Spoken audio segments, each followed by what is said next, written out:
ಒಮ್ಮೆ ಕತ್ತಲಿನಿಂದ ತುಂಬಿದ ಒಂದು ಹಳ್ಳಿಯಲ್ಲಿ ಎಲ್ಲರೂ ದೂರು ಹೇಳುತ್ತಿದ್ದರು. ಇಲ್ಲಿ ಬೆಳಕು ಇಲ್ಲ, ದಾರಿ ಕಾಣುವುದಿಲ್ಲ. ಆದರೆ ಒಂದು ಚಿಕ್ಕ ಹುಡುಗ ಯಾರನ್ನೂ ಕೇಳದೆ ತನ್ನ ಮನೆಯ ಮುಂದೆ ಒಂದು ಚಿಕ್ಕ ದೀಪ ಬೆಳಗಿಸಿದ. ಜನರು ನಗಾಡಿದರು, ಈ ಚಿಕ್ಕ ದೀಪದಿಂದ ಏನು ಆಗುತ್ತೆ ಎಂದು.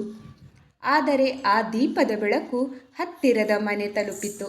ನಂತರ ಇನ್ನೊಬ್ಬರು ಒಂದು ದೀಪ ಹಚ್ಚಿದರು.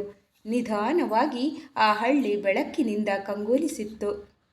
ಕಥೆಯ ಪಾಠ: ಇತರರು ಆರಂಭಿಸಲಿ ಎಂದು ಕಾಯಬಾರದು.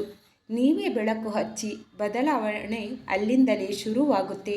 ಈ ಕತೆ ಇಷ್ಟ ಆದರೆ ಪ್ಲೀಸ್ ಲೈಕ್ ಮಾಡಿ, ಶೇರ್ ಮಾಡಿ, ಸಬ್ಸ್ಕ್ರೈಬ್ ಮಾಡಿ. ನಿಮ್ಮ ಅನಿಸಿಕೆಯನ್ನು ಕಮೆಂಟ್ ಮುಖಾಂತರ ತಿಳಿಸಿ. ಮುಂದಿನ ಕಥೆಯಲ್ಲಿ ಸಿಗುವ ಅಲ್ಲಿ ತನಕ stay tune. Bye bye, take care.